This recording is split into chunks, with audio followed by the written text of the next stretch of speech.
और आइए हमारे दो संवाददाता हमारे साथ जुड़ रहे हैं, उनसे हम सीधे बात करेंगे। राजेश रुपरेलिया हमारे साथ हैं द्वारका में, और हमारे साथ हमारे संवाददाता तपस भट्टाचार्य मौजूद हैं, वो नखत्रना गुजरात में वो मौजूद हैं। तो दोनों लोग ग्राउंड पे मौजूद हैं और सबसे पहले हम राजेश के पास चलेंगे। राजेश, मौसम विभाग की ओर से जो कहा गया है आज शाम को किसी वक्त पर ये लैंडफॉल इसका होगा, ये टकराएगा तट से, वहां पर अभी किस तरह का वहां पर मौसम बना हुआ है? जो बात करें द्वारका की, तो हम अभी खड़े देवभूमि द्वारका जिले में कि द्वारका जो स्थल है वहां पे, और द्वारका में जो हवामान खाता की जो आगाही उसके मुताबिक बारिश हो रही थी कल, लेकिन कल रात से जो बारिश बंद हो गई है और हवाएं वो तेज चल रही है। कल रात से अभी तक 70 से 80 की पवन की स्पीड से जो हवाएं वो चल रही है, और कोई भी लोग हैं जिनको समुद्र के किनारे पे जाने के लिए मना फरमाया गया है, और कोई भी समुद्र के तट पे दिख नहीं रहा है। और बात करें तो कल शाम को जो समुद्र का पानी था, गोमती घाट है, द्वारका मंदिर के पीछे वहां तक आ गया था, और वहां के 3-4 जो छोटे छोटे मंदिर थे वहां के प्रांगण तक, परिसर तक पहुंच गया था। और आज वो पानी वहीं पे यथावत है। आज भी ये समुद्र की लहरें बड़ी उठ रही है, पवन भी बहुत है, गांव में एक सन्नाटा सा छा गया है, और किसी भी लोगों को समुद्र तट पर जाने की जो गुंजाइश है वो रही नहीं, और कोई लोग यहाँ पे है भी नहीं। जी चलिए तापस, आपसे भी जानकारी लेते हैं। आपके तो पीछे हम देख पा रहे हैं जिस तरह से आपके बाल उड़ रहे हैं, काफी ज्यादा हवा का प्रभाव है वहां पर। लेकिन एक जो दिक्कत हम पढ़ पा रहे थे बिपरजॉय को लेकर, वो ये है कि उसका पाथ को लेकर कोई क्लैरिटी नहीं है। लगातार हमेशा मौसम विभाग ये मानता है कि इस तरह के जो चक्रवाती तूफान होते हैं उनके पाथ को लेकर एक पूर्वानुमान लगाना बेहद आसान होता है, लेकिन बिपरजॉय को लेकर ऐसी दिक्कतें आ रही हैं। अभी जहां पर आप मौजूद है वहां का हाल क्या है और इस बात में कितनी सच्चाई है?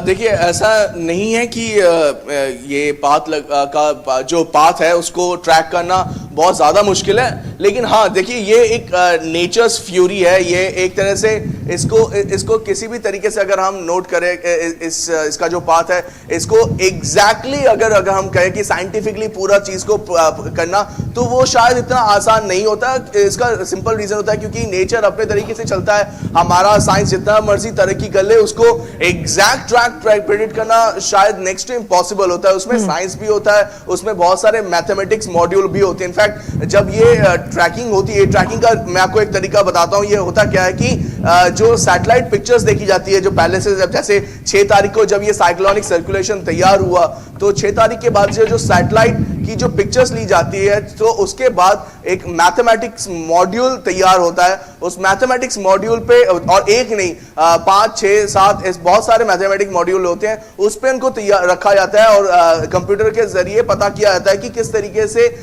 वो ट्रैक में आएगा। तो उसमें बहुत सारे ट्रैक्स भी आते हैं, बहुत सारे अलग तरीके से। तो उसमें फिर जो साइंटिस्ट होते हैं, IMD के साइंटिस्ट होते हैं, वो उस ट्रैक को, उस मॉड्यूल को स्टडी करते हैं, और उसके बाद एक नतीजे पे आते हैं। तो ऐसा नहीं है कि ये एक तरह से फुल प्रूफ है, लेकिन बहुत हद तक हमने देखा। इनफैक्ट ये वाला भी अगर हम साइक्लोन देखें तो इसका भी ट्रैक बहुत हद तक ये IMD ने इसको ट्रैक किया है। हाँ, ऑब्वियसली थोड़ा बहुत मूवमेंट होता है। जैसे पहले था कि शायद ये पाकिस्तान की तरफ ही पूरा निकल जाएगा, लेकिन उसके बाद एक सडन टर्न ऑफ इसका हुआ साइक्लोन का, और उसके बाद हम देख पा रहे कि ये पाकिस्तान, कराची और जखौ पोर्ट गुजरात के, इन दोनों के बीच में टच करेगा। तो ऐसा, मतलब जैसे मैंने कहा कि it is not a full proof science, लेकिन हाँ इसको बहुत हद तक, मतलब अगर हम आज से 10 साल पहले देखें या उससे पहले देखें, तो तब से लेके अब तक तो बहुत ज्यादा परिवर्तन देखने को मिल रहा है। इनफैक्ट अगर मैं कहूं कि 1998 में जिस तरीके से ऐसा ही एक साइक्लोन आया था, इनफैक्ट इससे ज्यादा भयंकर था, वो एक्सट्रीम सीवियर कैटेगरी पे था,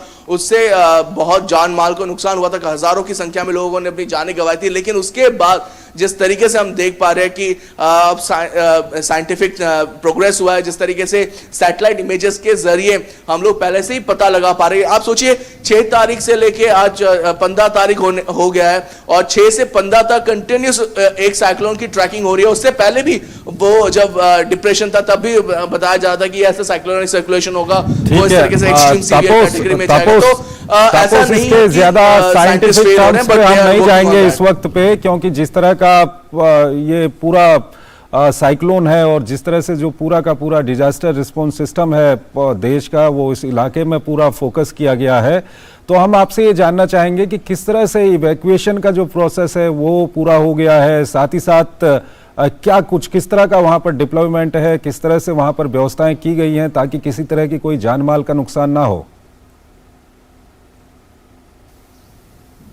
जी, आपने सही कहा जोशी जी। देखिए, दो चीज़ें इसमें बहुत अहम है। तो पहले तो जो सबसे पहले जो इवैक्यूएशन था वो करीब 70,000 से ज़्यादा, जो मुझे सोर्सेस बता रहे हैं कि 74,000 तक लोगों को, खासतौर से जो कच्छ और सौराष्ट्र, कच्छ से ही करीब 40,000 से ज़्यादा लोगों को इवैक्यूएट करने में कामयाब हुआ है एडमिनिस्ट्रेशन।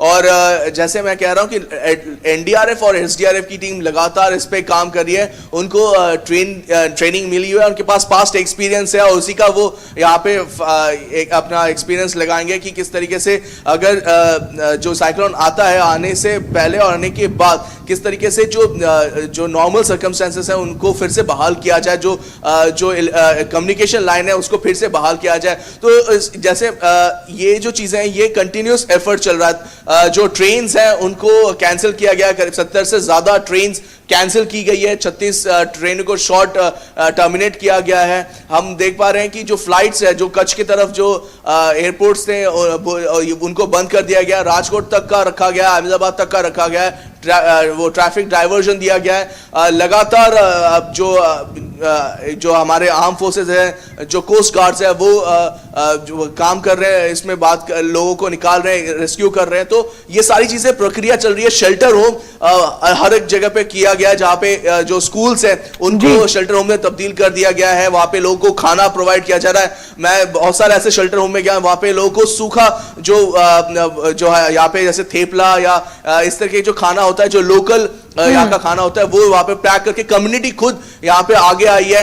घरों से लोग खुद पैक करके यहाँ पे खाना भेज रहे हैं, सो दैट जो गरीब और जो मछुआरे कम्युनिटी या फिर जो दूसरे कम्युनिटी जो इन शेल्टर होम में है उनको खाना मुहैया करवाए जा सकते हैं, उनको मेडिकल सुविधाएं प्रोवाइड की जा रही है। तो ये तो रहा जो अलग ऐसे समय में देखा जाता है कि खास तौर पर जिस भाईचारे की उम्मीद हम करते हैं किसी भी विपदा से निपटने के लिए, भारत उसका एक बहुत बड़ा उदाहरण है। आपके पास वापस आएंगे, लेकिन हमारे साथ राजेश भी पड़े हुए द्वारका से। राजेश, खाली मनुष्य ही नहीं, विभीषिका जानवरों के लिए भी उतनी ही भयंकर होती है और सरकार ने साफ तौर पर, चाहे राज्य प्रशासन हो चाहे केंद्र सरकार, उन्होंने ये प्रतिबद्धता जताई है कि जानवरों की भी सुरक्षा की जाए। आप क्योंकि वहां पर मौजूद हैं, विभीषिका से बचने के लिए किस तरह के इंतजाम राज्य प्रशासन ने किए हैं, खास तौर पर जानवरों के लिए भी? बात की जाए तो द्वारका के प्रशासन है, उसने हर प्रकार की तैयारी की है, सगर्भा महिलाओं के लिए, पशुओं के लिए। कल जब द्वारका में परसोत्तम रूपाला केंद्रीय मंत्री थे और गृह मंत्री गुजरात के है जो हर्ष संघवी है, दोनों द्वारका में मौजूद है। जिन्होंने 3 से 4 गौशाला है, गौ हॉस्पिटल है, उनकी मुलाकात की थी। वहाँ की स्थिति का जो देखा था और वहाँ जो 2-3 से जो पशु डॉक्टर है उनकी संख्या भी वहाँ पे बढ़ाई गई है और पशुओं को किसी भी तरह की दिक्कत न हो उसको घास चारे की वगैरह जो व्यवस्था रहती है उसको देखा था। ठीक है, शुक्रिया आप दोनों का ये तमाम जानकारियां हमारे दर्शकों तक पहुंचाने के लिए। तो पूरी तैयारियां वहां पर की गई हैं, किसी तरह का कोई जान माल का नुकसान ना हो। सबसे पहले प्राथमिकता यही है कि किसी तरह का कोई जान माल का नुकसान ना हो। जिन इलाकों में इस तूफान का अधिक फर्क पड़ सकता है वहां से लोगों को निकाल लिया गया है। साथ ही साथ जो ज़रूरी चीज़ें हैं जिनकी ज़रूरत ऐसे वक्त पे पड़ेगी उसकी भी वहाँ पर पूरी तैयारी की गई है।